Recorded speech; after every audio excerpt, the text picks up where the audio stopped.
Legendary USA Today journalist Christine Brennan just dropped a truth bomb so massive it's rocking the WNBA to its foundation. Her new book, a no-holds-barred expose, lays bare how the league completely botched the Caitlyn Clark phenomenon, a generational superstar who's arguably more vital to the WNBA than Tiger Woods was to golf. Brennan, one of the sharpest sports writers in the game, rips the curtain off a saga of jealousy, incompetence, and outright self-sabotage that's left the league's credibility in shambles. So what's behind this epic faceplant?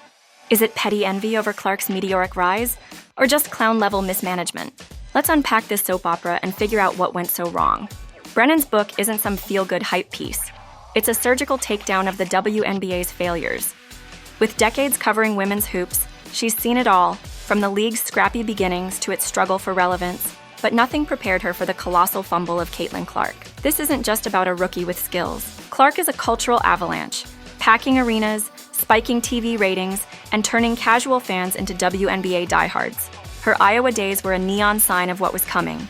Record-breaking performances, sold-out Big Ten games, and a fan base that rivaled Taylor Swift's. Yet the WNBA acted like it was blindsided, treating Clark's arrival like an inconvenience rather than the golden ticket it was.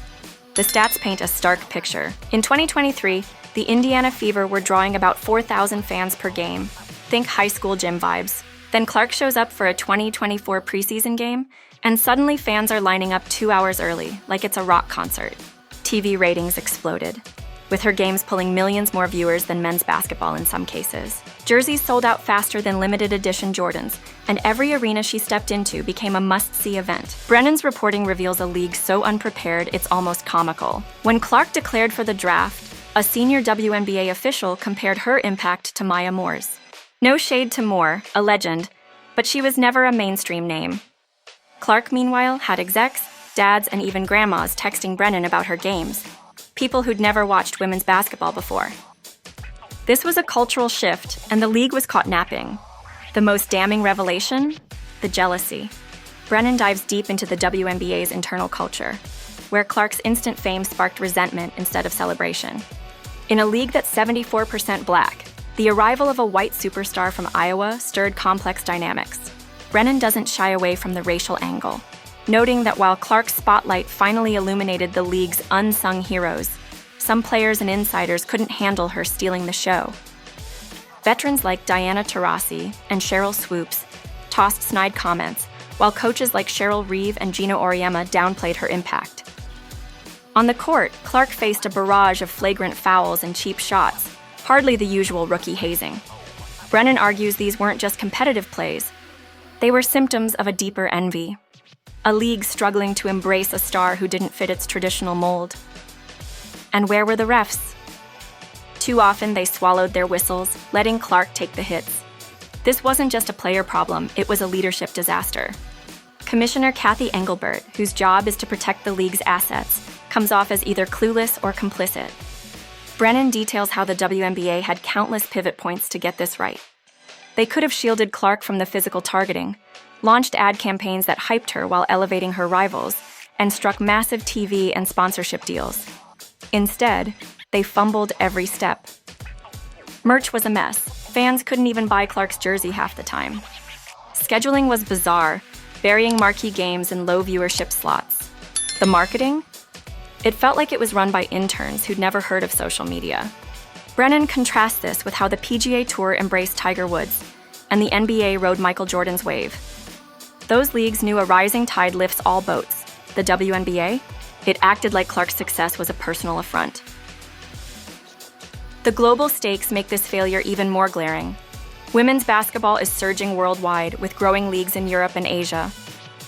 Clark's appeal transcends borders. She's not just an American sweetheart, but a global icon drawing fans from Tokyo to Toronto. The WNBA could have positioned itself as the epicenter of this boom, but instead, its dysfunction became the story.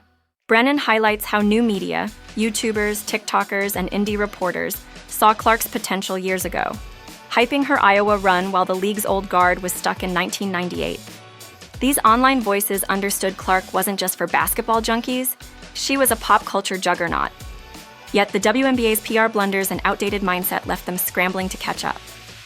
Brennan's book also exposes a toxic mindset within the league, a belief that mainstream popularity somehow taints the game's purity. Some players and execs acted like sold-out crowds and TV deals were a sellout sin, as if staying niche was noble. This gatekeeping mentality turned Clark into a target rather than a savior. Instead of protecting their biggest asset, the league let her become a lightning rod for resentment.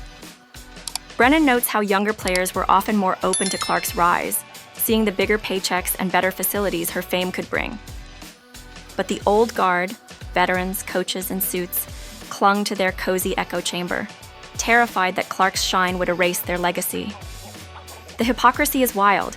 These same folks now brag about the WNBA's relevance while conveniently forgetting they spent Clark's rookie season undermining her. The financial fallout is staggering. Clark's arrival could have meant bigger salaries, state-of-the-art arenas, and a seat at the table with the NBA and NFL. Her games drove ratings that outpaced men's sports, and corporate sponsors were lining up. But the league's petty drama and incompetence left millions on the table. Brennan points out that every flagrant foul, every snarky quote, every missed marketing opportunity cost the entire league, not just Clark. It's a textbook case of cutting off your nose to spite your face. Imagine being so bitter about a colleague's success that you tank your own payday. Brennan's expose isn't just about Clark.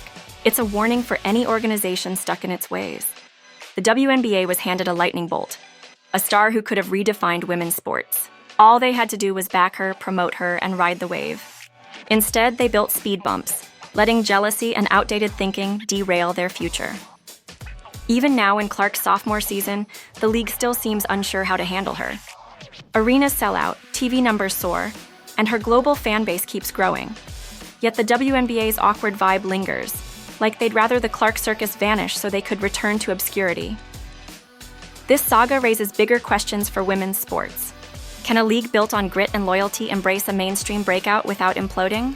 Can it navigate the racial and cultural tensions that come with a star like Clark? Brennan's book doesn't just critique, it offers a roadmap. Protect your stars, market them smartly, and embrace change. The WNBA could have been a dynasty. Instead, it's a case study in self-sabotage. So what's the verdict?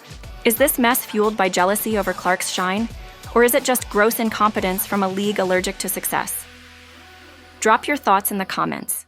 Do you think WNBA players are envious of Caitlyn Clark? Or is this all on the suits? Like, subscribe, and turn on notifications so you never miss out. Click the video on the screen, and we'll see you in the next one.